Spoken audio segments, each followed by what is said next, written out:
Have you ever admired someone deeply, passionately, even though you knew they had crossed an ethical line?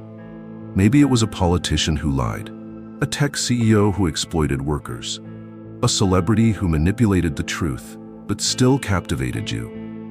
What if I told you that admiration wasn't a mistake, but a mirror? Here's a darker question. Why do we cheer for those who deceive us? Why does society, time and again, fall in love with leaders who lie, cheat, and exploit? And why, in some twisted way, do we admire their boldness instead of condemning it?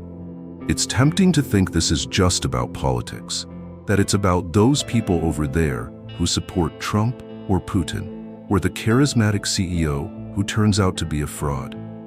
But what if it's not about them? What if it's about us, all of us? What if the willingness to worship the corrupt isn't a political error, but a psychological need? Across the globe and throughout history, people have rallied behind men who openly abuse power. They've chanted their names, justified their crimes, and turned them into legends.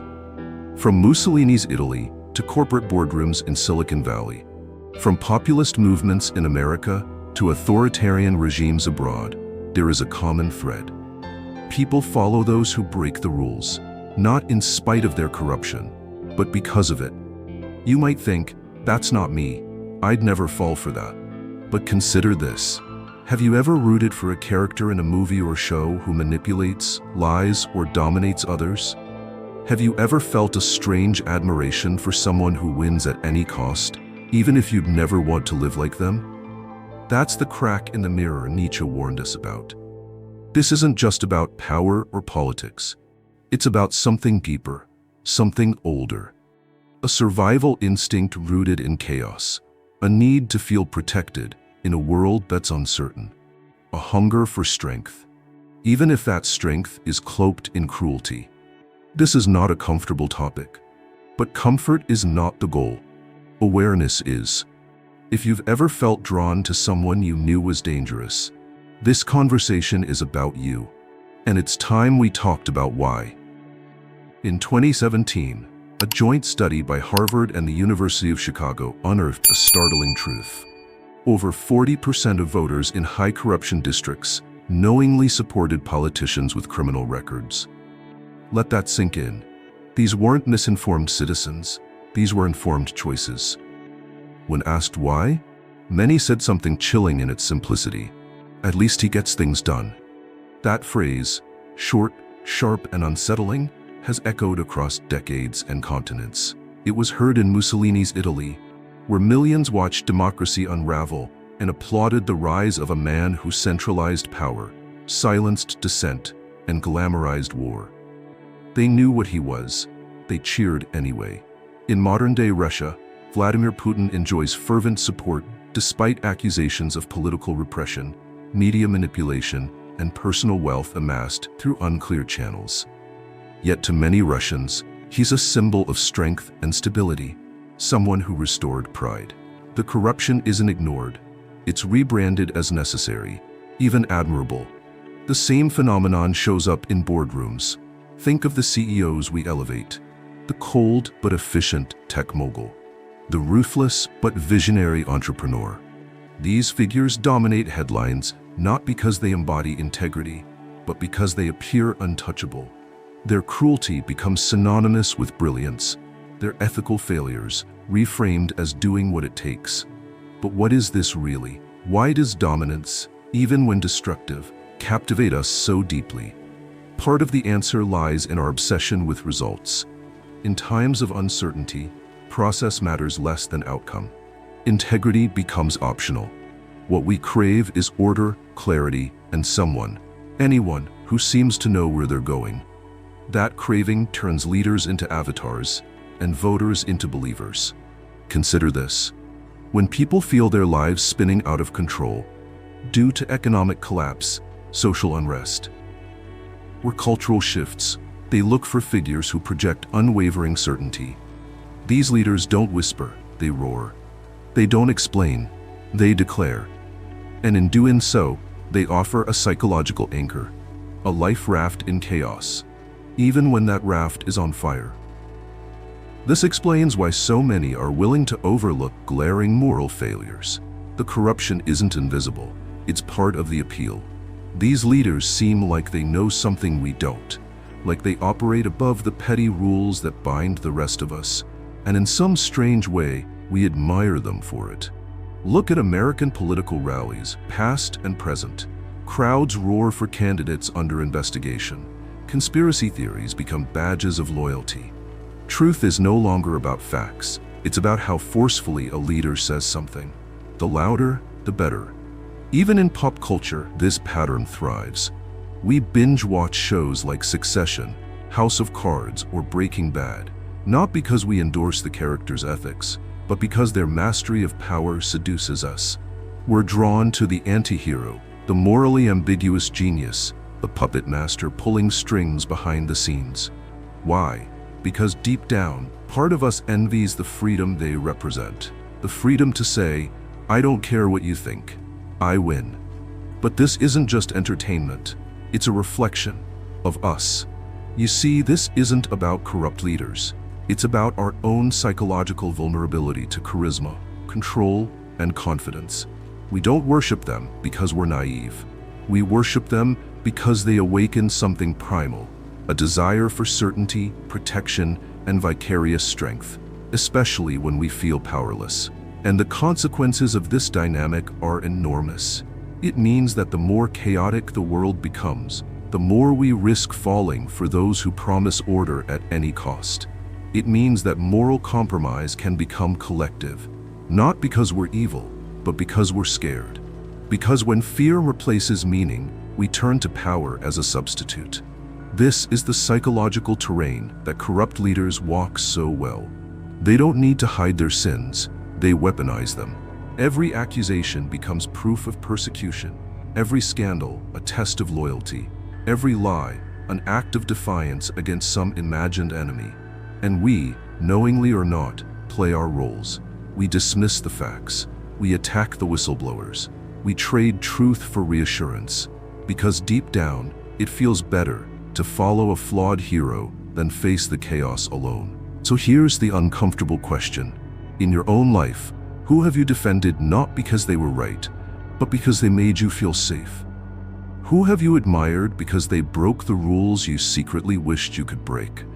And what does that say about the emotional bargains we strike with power? This isn't about blaming ourselves. It's about becoming aware. Nietzsche didn't write to shame humanity. He wrote to awaken it, to show us the instincts that move beneath our rational mind, because only when we see clearly can we choose differently. We don't need to stop wanting strong leaders, but we do need to stop confusing strength with domination, confidence with cruelty, and charisma with character. Because if we don't, we won't just keep electing corrupt leaders, we'll keep creating them. Friedrich Nietzsche once asked a question that cuts to the core of human behavior. What is good? His answer wasn't what we're used to hearing. It wasn't kindness. It wasn't humility. It wasn't even justice. Instead, he said, what is good? All that heightens the feeling of power. To Nietzsche, the human soul is not primarily driven by a desire for peace or happiness. Those are surface-level distractions. Beneath them lies something far more primal, the will to power. It's not just about dominating others. It's about overcoming life itself, about shaping your own reality in a world that offers no built-in meaning, no divine blueprint, no guarantees. Think about that for a moment. In a universe that's indifferent, chaotic, and unpredictable, what do we truly crave? Control, coherence, the ability to say, I matter. I can act. I can shape what happens next. This is the essence of the will to power, not necessarily physical might or political dominance, but the existential drive to assert our presence in a world that constantly threatens to erase us. And this explains why, in moments of uncertainty, people gravitate toward those who appear powerful, even if that power is rooted in cruelty or corruption. When individuals feel small, unheard, or helpless, they don't always seek compassion. They often seek force, not necessarily for themselves, but through someone else, a proxy, a leader who seems to stand above the chaos and say, "I am unbreakable." It's not logic that draws people to these figures, it's longing. Nietzsche saw this in history and myth, but he also saw it in the moral frameworks that societies construct. He described two core moralities that exist in tension: master morality and slave morality. Master morality is the worldview of those who embrace power, excellence, and achievement. To the master, good means strength, vitality, creativity, and the will to rise above limitations. It is not concerned with fairness or equality. It admires what is rare, bold, and unapologetically assertive. Slave morality, by contrast, was born out of weakness. It's the morality of the oppressed, the many who could not rise through strength, and thus found virtue in submission. Here, good means humility, compassion, empathy, and fairness. Power is seen as dangerous. Inequality is seen as evil. The powerful are feared and resented, and so are labeled immoral. Nietzsche didn't necessarily say one was right and the other wrong, but he did warn us. Most societies claim to live by slave morality while secretly admiring the values of the master. You can see it in how we talk. Publicly, we praise kindness and equality. We say we want leaders who are honest, humble, and collaborative. But in private, in moments of crisis, who do we admire? The man who takes control, the woman who doesn't apologize, the CEO who gets things done, even if it means bending the rules, the general who doesn't flinch in the face of destruction. There's a deep contradiction here, and it's not a flaw, it's a mirror. Nietzsche believed that much of modern morality was a kind of psychological disguise, a way for the powerless to feel morally superior to the powerful. But beneath that, we still respond viscerally to strength, to certainty, to those who seem immune to fear. Because at our core, we want to feel that way too. So when a leader comes along and refuses to be bound by the norms that constrain everyone else, part of us watches in awe. They do what we can't. They break rules we're afraid to challenge, and even if we disagree with them morally, we feel something electric, the vicarious thrill of power. This is why even the most corrupt leaders attract fierce loyalty. Not because their followers are blind, but because they're tired of feeling powerless.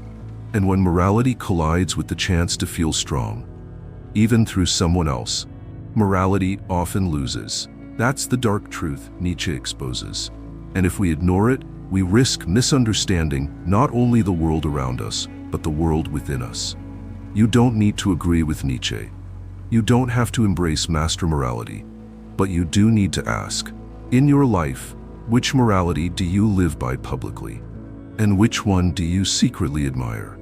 When was the last time you felt drawn to someone, not because they were good, but because they were powerful? And what does that say? Not about them, but about what you fear, what you crave, and what kind of power you wish you had. Nietzsche didn't offer comforting answers. He offered uncomfortable clarity. Because only when we face the contradictions within ourselves can we hope to make different choices outside of ourselves. If Nietzsche gave us the diagnosis that humans crave power more than peace, then the following question must be asked. How does this craving get manipulated? How do corrupt leaders tap into the most primal instincts we'd rather not admit we carry?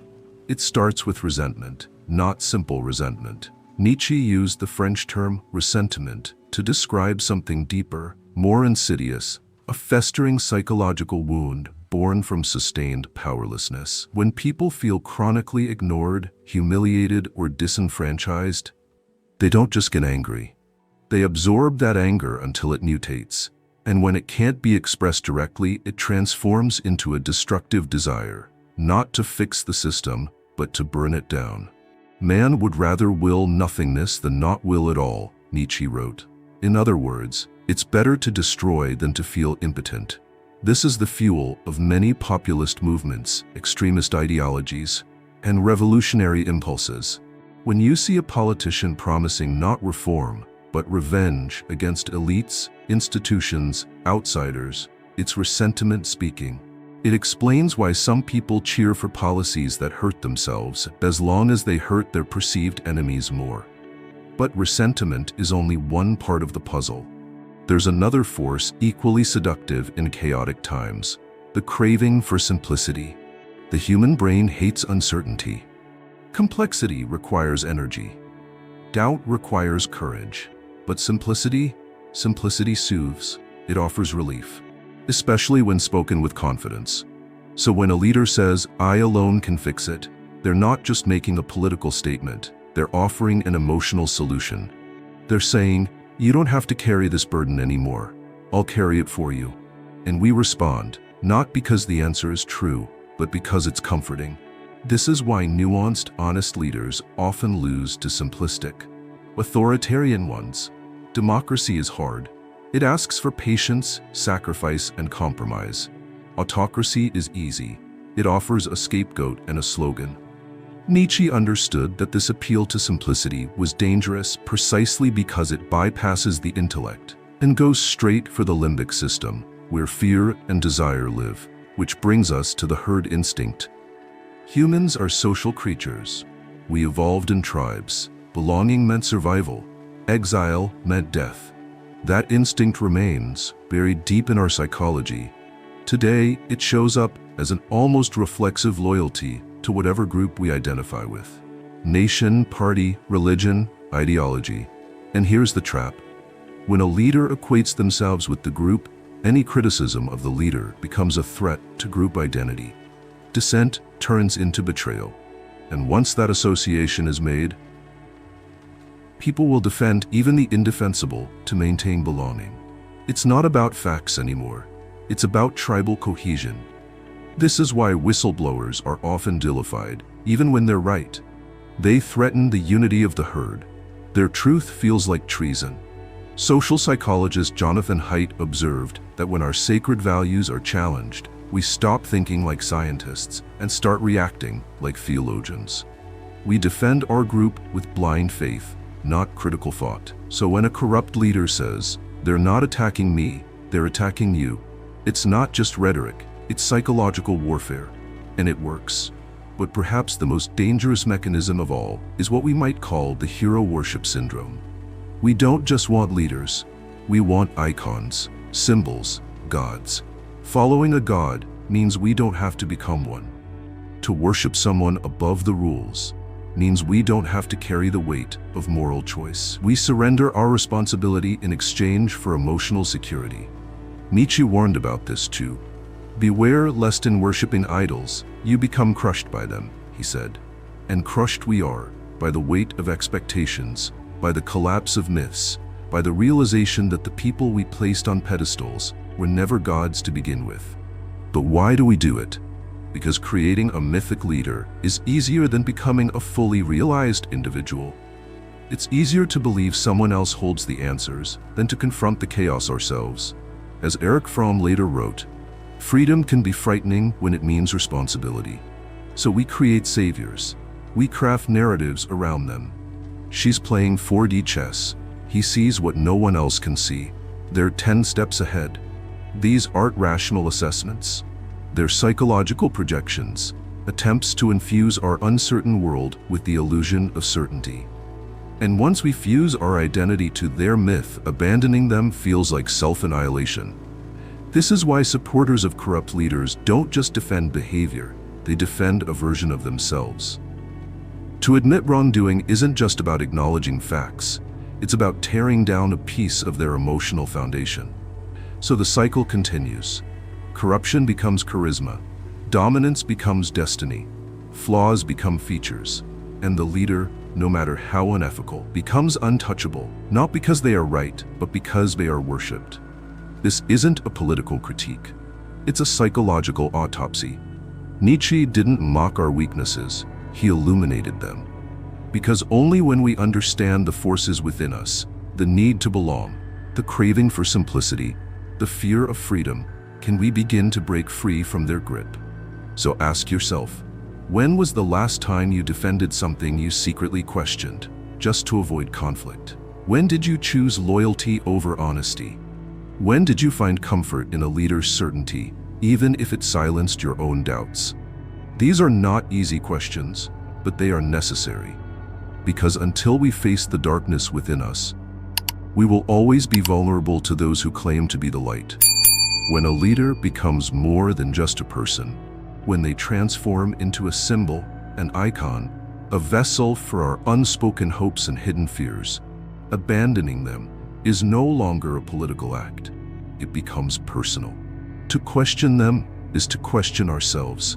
To admit they were flawed is to admit we were mistaken. And for many, that cost is too high. Because when your identity is fused with someone else's image, betrayal becomes self-betrayal. This is the final trap. Corrupt leaders don't maintain power simply through manipulation or control.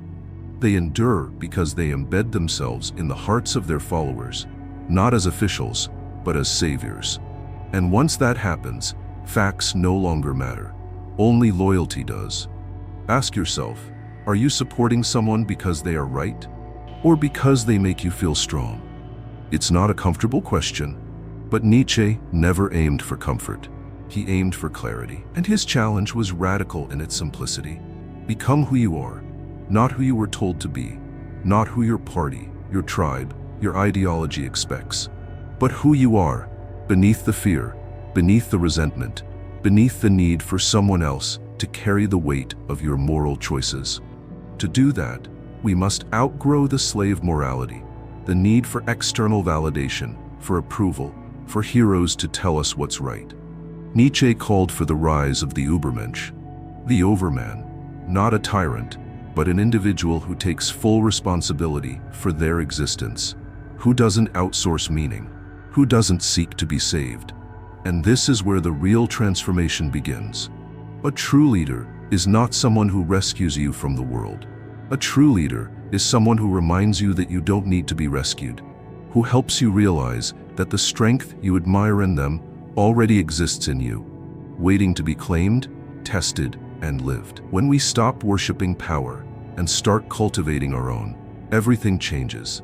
We become harder to deceive, less willing to trade autonomy for certainty, more attuned to integrity than charisma, and most of all, we begin to recognize that the systems we live in are reflections of the psychology we refuse to face. So if you want to change the world, don't start with a ballot, start with a mirror. Ask, why do I follow who I follow? What need are they meeting in me? Is it wisdom or is it comfort? Is it true or is it tribal belonging? Because here's the dangerous truth. As long as we look for someone to rescue us, someone will always appear, ready to offer certainty, strength, and simple answers at a devastating price. But when we stop seeking saviors, we begin to create citizens, people who think, question, build, and carry the weight of freedom, not just for themselves, but for others. That is the essence of mature leadership. Not domination, not dependence, but empowerment. The societies that resist corruption most effectively aren't the ones with perfect systems. They're the ones with awakened individuals. People who face the shadow within themselves. People who've recognized their own susceptibility to charisma, to vengeance, to belonging at any cost, and chosen something higher. That's the work. That's the revolution. And it doesn't start in the streets. It starts inside. So if this conversation stirred something in you, don't turn away. Don't bury it beneath another news cycle or political slogan. Sit with it. Ask the hard questions, because the path Nietzsche laid before us isn't easy, but it's real. Become who you are, not who they told you to be, not who you fear shapes you into, but the version of you that no longer needs idols, that no longer seeks strength in another's shadow, that no longer trades freedom for the illusion of safety. Because when enough of us do that, we won't just stop worshiping corrupt leaders, we'll stop needing them altogether. If this video challenged you, stirred something within you, or simply made you see the world a little differently, don't keep it to yourself. Hit the like button to support conversations that go beyond the surface. Subscribe to the channel if you're ready for more content that doesn't just inform, but awakens. And now, I want to hear from you. What part of this exploration resonated most? What insight hit home? Leave a comment below and share the lesson, quote, or realization that stayed with you. Let's build a space where questioning isn't weakness, but power. Where truth begins, not with answers, but with the courage to ask better questions. Until next time, stay awake, stay questioning, and most of all, stay true to who you are.